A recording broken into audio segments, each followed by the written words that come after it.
This is The Joe Gaither Show on BamaCentral.com.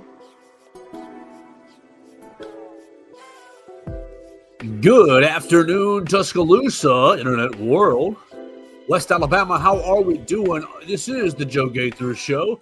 You're watching us right here on Facebook, on Twitter, and on YouTube, right here at Joe Gaither 6, wherever you get your social medias. I'm Joe Gaither. You're the viewer or the listener. You're also listening to us on Spotify, Apple Podcast, or Amazon. Hopefully you download, rate, review the show on whatever your favorite podcast platform is. We're going to have a fun show today. We hope you and yours are doing well on this hump day. It's Wednesday. It's raining outside in Tuscaloosa, so if you are in the West Alabama area, you need to be careful as you're getting out and about. But we are going to have a lot of fun today by talking with my friend Will Miller. You can find him on the Twitter machine at RealWB He's been covering all things Alabama baseball for Bama Central throughout the entire season. So with A-Day put to bed on Saturday, with Alabama basketball eliminated and the national championship over with last week, it's time to really dive into spring sports because, look, they've been on the back burner. I'll admit it. These guys have been on the back burner, guys and girls, in both the diamond sports. And I know it hasn't really gone great in the softball world. It's gone okay in the baseball world, but it's time to really follow the last home stretch of the baseball season. So we do that by bringing in Will Miller. We're also going to talk some basketball headlines. We're going to talk some transfer portal news, hit on some A-Day stuff as well, and see where the conversation takes us. But first, hello, Will Miller. How are you doing? I hope your Wednesday's going well. Yeah, Joe, it's that busy time in the semester. You all know how it is. You've been a college student as well. That's just where things are. It's near the end of April, but we're making it through. I had some stuff to do this morning. Was able to shore up on obviously lots in the future, but aside from that, doing pretty good. Like you mentioned, Joe, the diamond sports are in full swing. Baseball's in full swing. I've got my Braves hat on right now. Reynaldo Lopez is going to win the National League Cy Young. No doubt about it. I'm kidding, but to your point, they're in the thick of it, and they have been for some time. Conference play has been going on for a few weeks now, but I feel like now at this juncture of the season, like you kind of mentioned, there's an opportunity for kind of some more focus, and especially with a big series coming up this weekend for this Alabama baseball team against number 1 Texas A&M. Well, there we go. Alabama is playing number 1 Texas A&M this weekend. Back-to-back weekends, Will Miller, that Alabama is hosting the number 1 team in the country. We've talked about it on the program before, and our listeners and viewers aren't dumb. They know how loaded the SEC is. We haven't looked at it in quite some time, but if you're living under a rock, it's A&M, it's Arkansas, it's Kentucky, it's Tennessee, all in the top 4, 1, 2, 3, and 4. And then you go your next SEC team, Vanderbilt, at 13. And then it's Alabama at 18 in your latest D1 baseball ranking. So not really doing too bad, but you're sitting in the top 25, but you're fifth, sixth in the conference. You look at the conference standings, Alabama at 6 and 9. They're in 4th place in the SEC West. Will, what's been the story of this year? We know it's Rob Vaughn's first year. We know he brings in a bunch of transfers, some from Maryland, some from other programs. We know it's the Wolfpack mentality at the plate. We remember Riley Quick getting hurt with the arm injury right off the bat of the season. So where have we gone? What's these 37 games? Tell us kind of the story of the season. The story is that this team's played a lot of great competition, both individually and from a team standpoint. A lot of new faces, like we mentioned on an earlier episode, and that's one of the things that you look at this team and one of the things that sticks out to you. But this team has played, the SEC's a gauntlet, but even beyond that, they've just played some really, really tough customers in this baseball season. The pitching staff has been besieged by injuries. There have been other ones other than Riley Quick, which is really unfortunate on so many levels, whether you're a player, whether you're a coach, or even a stakeholder in the team or a fan. But that's part of the game. It seems like this team's caught some bad breaks over the last number of years, but as has sometimes been the case, they've had some guys step up to fill that position. Most notably, this past Sunday, when freshman lefty Zane Adams went out there against number 1 Arkansas and went 8 scoreless innings. It was by far the longest start by an Alabama pitcher this season, and if he can do that every week, you feel pretty good. But that was one of the best performances of the season. all that to say, they have players that have the talent to step in where they're needed. They have kind of had some struggles at the plate ever since SEC play started. That's to be expected. There's some regression to be expected, especially when you're facing the caliber of pitching that you are night in and night out. With Arkansas being one of the best pitching teams in the entire country, as one example. But this team is in a good position right now. They got to play number one back-to-back weeks, and that's a tall order for anybody. But I said this the first time you had me on to break down this baseball season, that a lot of these big series are home games at Sewell Thomas Stadium, and that's the case here for Texas A&M this weekend. It was the case for Arkansas this past weekend, and that's when you start having the conversation about, when it comes to having that arduous task of taking 2 out of 3 in a series against a great team, to have that home field advantage on your side can mean everything, and that's what this team has right now. So it's another opportunity. First series win against the number one team since 2009 last weekend, first shutout of a number one team ever. Lots of opportunities for this team to continue what, in my opinion, even though they've had some tough losses, is an upward trajectory. Yeah, exactly. I mean, you hit on the upward trajectory. I'm looking at just the recent results. Alabama's on a 5-game losing streak, and then they beat Arkansas 2 out of 3 over the weekend. They lose to UAB yesterday in midweek play. Another case where the bats really can't get it going. Yeah. So what's it going to take for them to string together the consistency where, you're beating number one Arkansas and you're playing very well in SEC play, but you're also, you kind of having some midweek losses, and you're in good position in the SEC with the NCAA tournament selections, but you want to win these midweek games. You can't, you don't want to lose these games to inferior opponents. And not to say that UAB is inferior, but it's less of it's more splitting hairs in baseball than it is in other sports. Absolutely. But you just don't want to lose these midweek games. So how does Alabama string consistency together? Well, it's very important. The midweeks are very important. You'll recall 2 years ago when they lost a dozen of them, and that kept them out of the NCAA tournament. And I was at a lot of those games, and those were not some of the brighter moments in program history. I'll tell you that much. Generally speaking, UAB has kind of had Alabama's number over the last few years, and I'm starting to wonder if that's more of the story of the series than anything. This season, I should say, this spring they played twice, and Alabama needed extras to beat them the first time. They were down 4-0 very early, and a similar story kind of played out last night when UAB came out and threw the first punch. But they've kind of had they've kind of had it this series over the last 3-4 years or so. It's been tough. I believe 2 years ago in the same thing I mentioned about the midweeks and keeping them out of the NCAA tournament, I believe 2 of those dozen or so midweek losses was to UAB. I believe they lost both times. 2023 season, they played at Regents Field in Birmingham, lost in extra innings. I think it was a 12-inning game. It was either 12 or 13. It's just one of those, you're a fight fan like myself. You appreciate the Israel Adesanya, Alex Pereira reference. Maybe UAB is Alabama's Alex Pereira. It feels to me like I said, they just have a beat on this series, and last night it showed yet again. Last night was a really hard luck day for Alabama because the bats didn't really have it all the way together, but UAB scored 2 runs in the first inning and had exactly 1 ball leave the infield. And that happens in baseball. You play 60 some odd games. If you factor in the postseason, however it goes, may play even more if you go deep. Things are going to happen, and you're going to have peaks and valleys. They've lost 2 midweeks in a row now, lost 5-4 to South Alabama last week. That's not what you want to be doing, but it's also an item where I feel like that will be addressed. And I mean, they get up for the SEC games, no doubt about it. I mean, they really don't have much of a choice. These are the best teams in college baseball.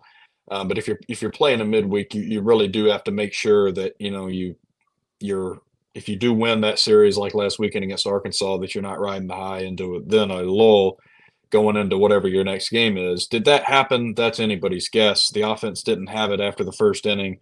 Coach Vaughn said he thought the energy level was fine. Like I said, you play 60 games, give or take. Stuff is going to happen, especially when the other team kind of has your number. All right, so we're talking to Will Miller, and you guys need to follow him at Real WB Miller on Twitter for all the Alabama baseball coverage. He and Kim Rankin covering it all for BamaCentral.com on Thursday at 6, Friday at 6, and Saturday at 2. Is that what it's all? Yes, Alabama's yes. hosting the number 1 overall team in the country, Texas A&M, for the second straight weekend series.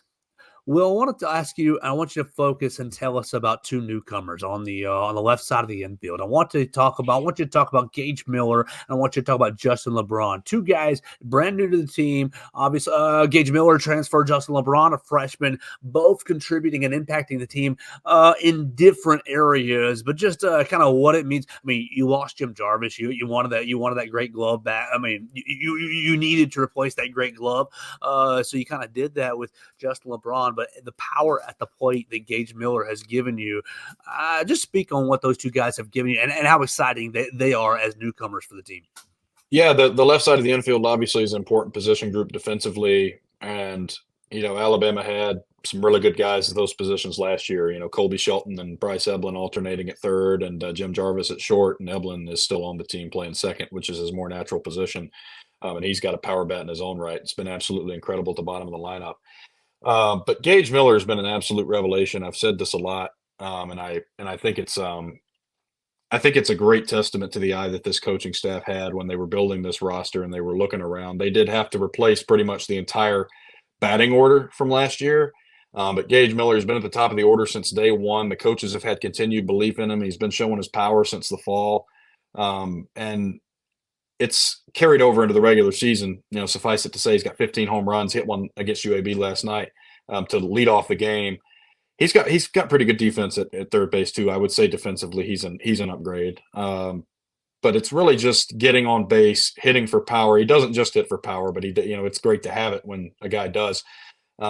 He checks the boxes. He's been everything this coaching staff hoped for, and I think that's the most important thing. Again, when you're putting your stamp on a program, if you're Rob Vaughn and his staff, and you have your eye on a guy like that, it's great when he pans out. And for Justin LeBron, he's a freshman, an 18-year-old kid thrown into the bright lights of SEC baseball. And not only that, but replacing a guy that's been a model of not only consistency, but excellent at shortstop in Jim Jarvis. And it seems like he's been up to the challenge, recognizes what it is to be in that position at his age.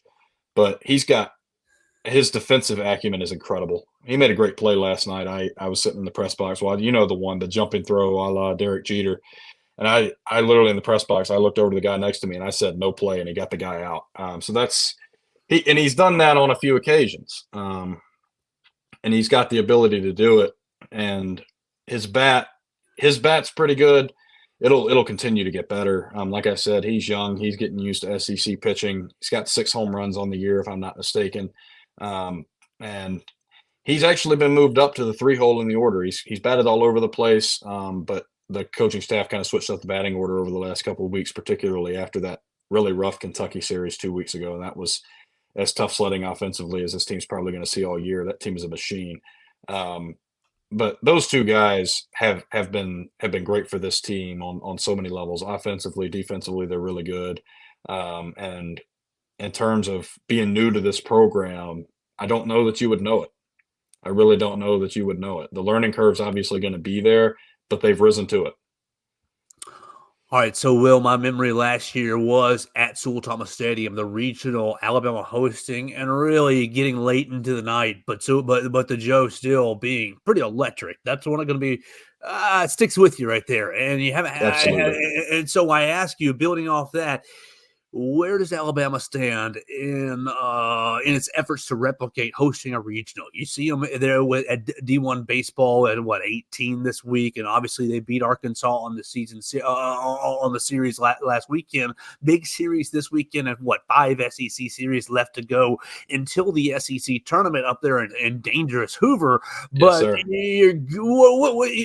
first, re-explain the rules, who hosts the regionals, and then second, where's Alabama fit in? Are they fitting comfortably in hosting a regional, or are they still fighting for that position?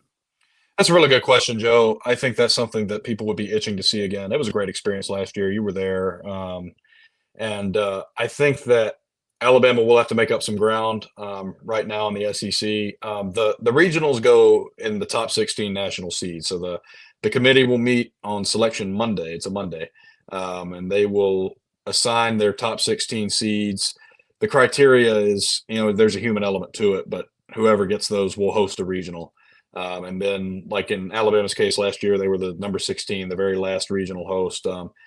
This particular time, they'll have to do a little bit more work. I believe they're hovering around 10th in the SEC standings right now, which can be improved on. Like I said, they had tough sledding in a couple of series. They had 3 competitive games against Georgia that they lost all 3, and they got walked off in the first one. It really could have gone either way if certain things had gone differently, and that goes back to my point about it's baseball. You play 60 games.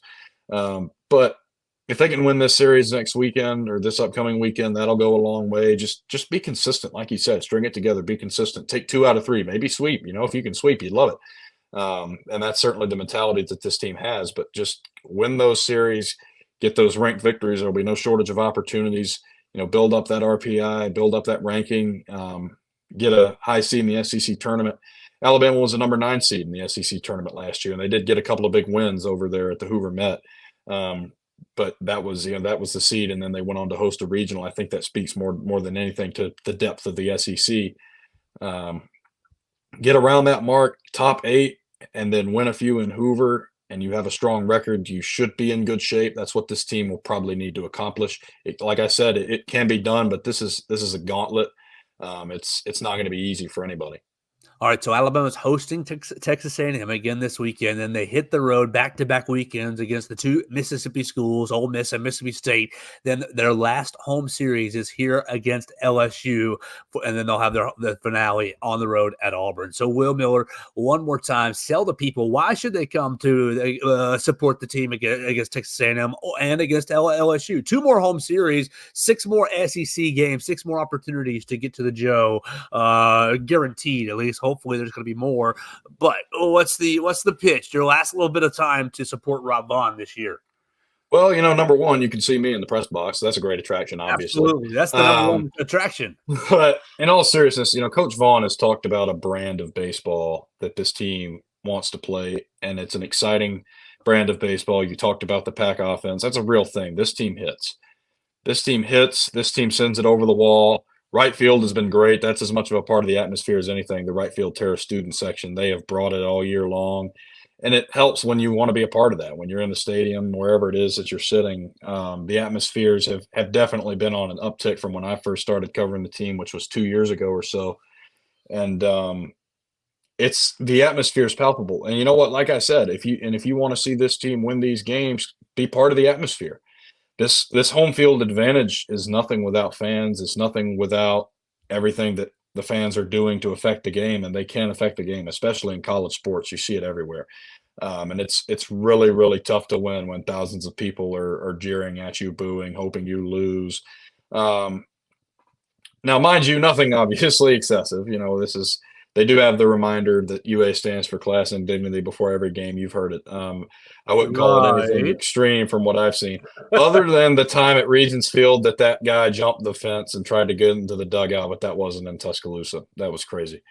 But getting off that tangent, this is how this team can win games, is by having that atmosphere. The players have fed on it. The coaching staff even has fed on it, and they notice it, and it's a big part in what this team's going to be able to do. It was a big part in the regional last year, and I mean, it's a cornerstone, I think, as much as any of the on-field product in this program. The coaching staff and the players want this to be a product that the people can get invested in and get behind. Well, this is a huge weekend series, Thursday at 6, Friday at 6, and Saturday at 2 against Texas A&M.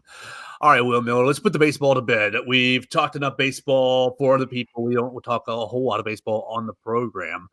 The last 2 days, I've been talking about A-Day. Kalen DeBoer's first A-Day. Alabama Crimson Tide team. The team offense wins 34-28. Is that what it was? So team offense looks good at the beginning, and then team defense looks good in the end. Will Miller, I put out my top 5 offensive players that impressed me and defensive players that impressed me, but I'm going to pin you down. You're the expert. So who's the one player on offense or defense that impressed you at A-Day? I would say Jeremy Bernard, Washington transfer, one of those guys that Kalen DeBoer is going to be bringing along as part of his transition from the University of Washington. And he was excellent. He eclipsed triple digits, ran really well from a route standpoint, got open, seemed to have that chemistry with Jalen Milrow. And Ty Simpson may make it a quarterback battle, honestly. But if Jalen Milrow is, in fact, a presumptive starter, you want him to have that connection with those guys. Um, he had over triple digits in receiving yards throughout the game and made contested catch or two. It seemed like he was ready for the moment. I know it's a different type of conversation than when we're in the middle of SEC football season. Absolutely, that's the case. It's a different conversation. But in terms of A-Day, in terms of the sample size that we have now, and not only that, but also what his teammates have said about him and the various availabilities throughout spring practice, which I can't believe is already over. It seems like he's turned a lot of heads in the right direction. So A-Day is behind us. Spring practice is behind us. Kalen DeVore is off and running. Will Miller, how you feel like it's going? You got some people detracting. Oh, the transition's going good. The transition's going bad. Nick Saban's hanging around too much. He's not hanging around enough.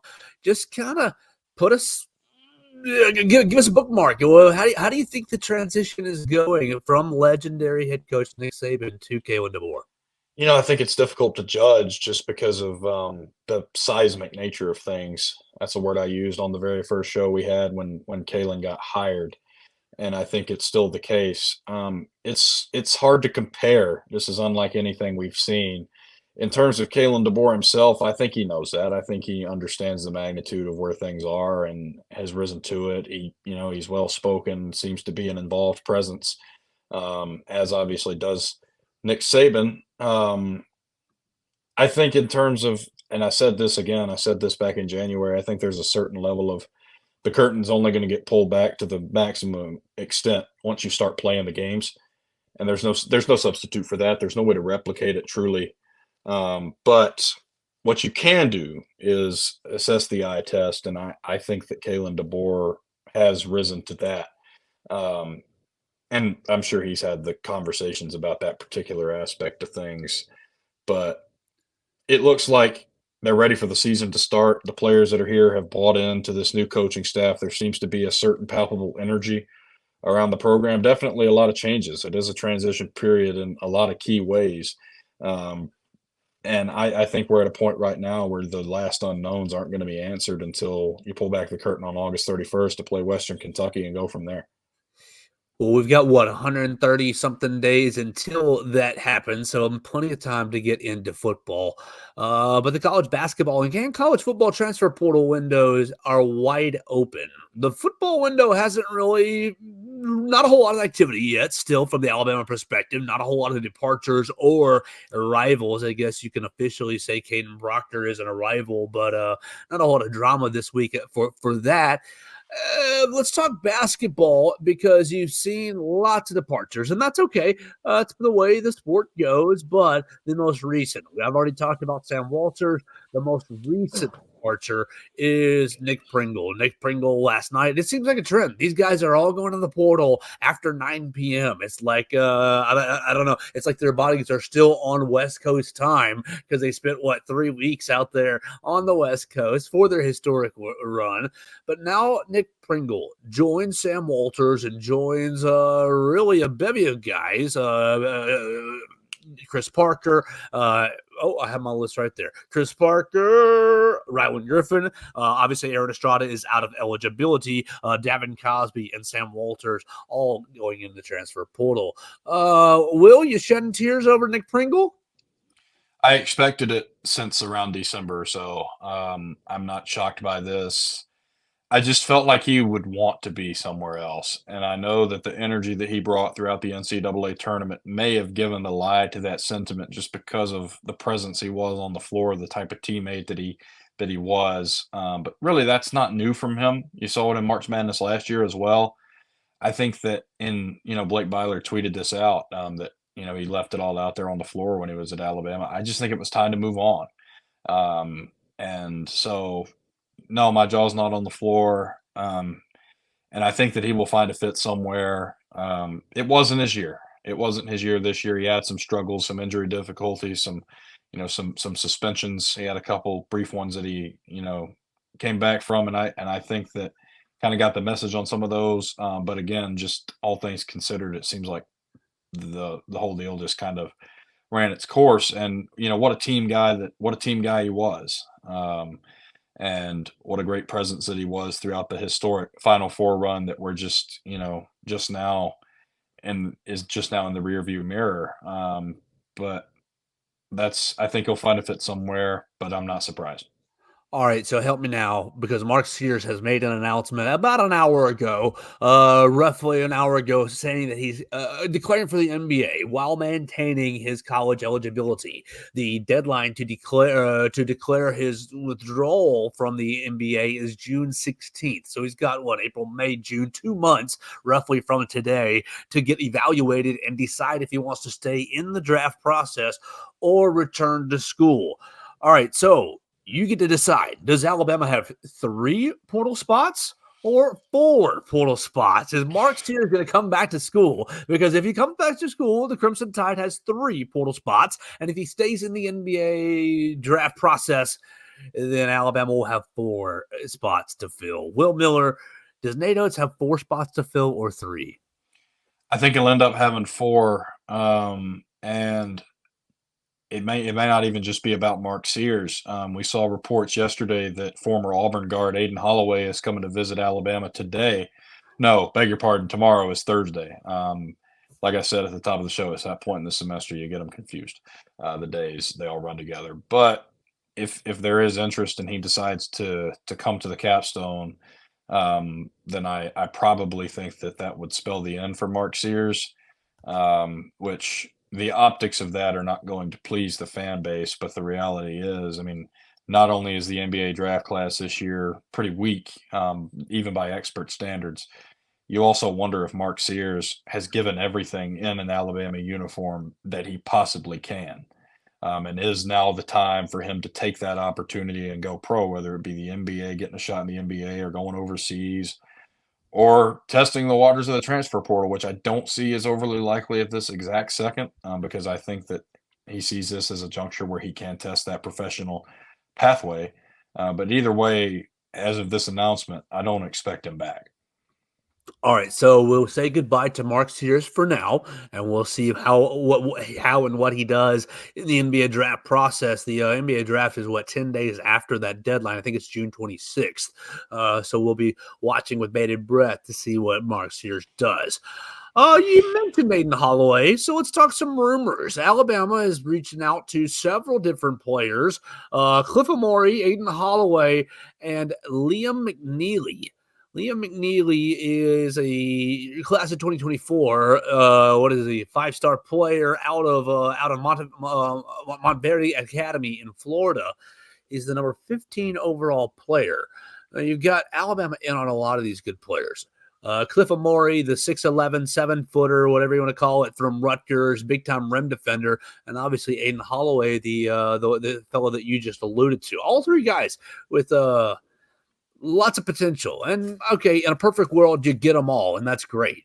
But Will Miller, if you only got one, what's the one guy out of those 3 that you get? I mean, all 3 of them highly, highly talented and would fit into the system. This kid, Liam McNeely, is basically super Sam Walters. So it's a 1-for-1 fit, basically, but better.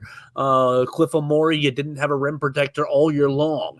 Mark Sears is gone in this hypothetical situation. So Aiden Holloway, you need a ball-handling guard who can play fast-paced style in the SEC. Will Miller, you only get one. Who's the one guy you get?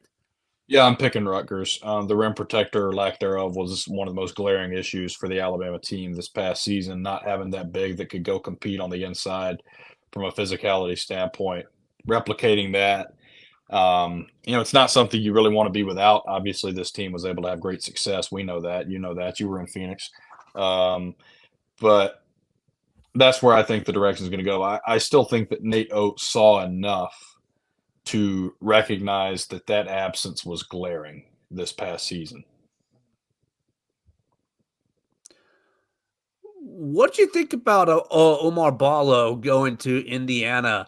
Words and I guess rumors say that his asking price was $1.2 million. I'll tell you this for sure: Indiana's sick of sucking, and I think they haven't really come around to the idea that this just might be reality post. And I know it's been a while since Bob Knight, but this just may be reality post Bob Knight.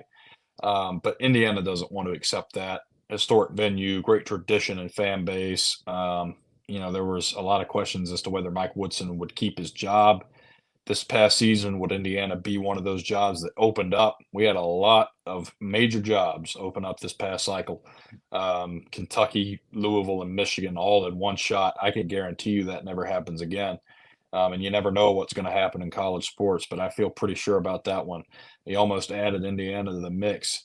I think this is the type of impact get that Mike Woodson needs and that Indiana needs. The Big Ten, it feels like maybe more open than it appears, um, just because, Michigan State isn't at the height of its power. Michigan's reeling. They hired Dusty May, who's obviously a proven coach at Florida Atlantic. You have, and gosh, what others?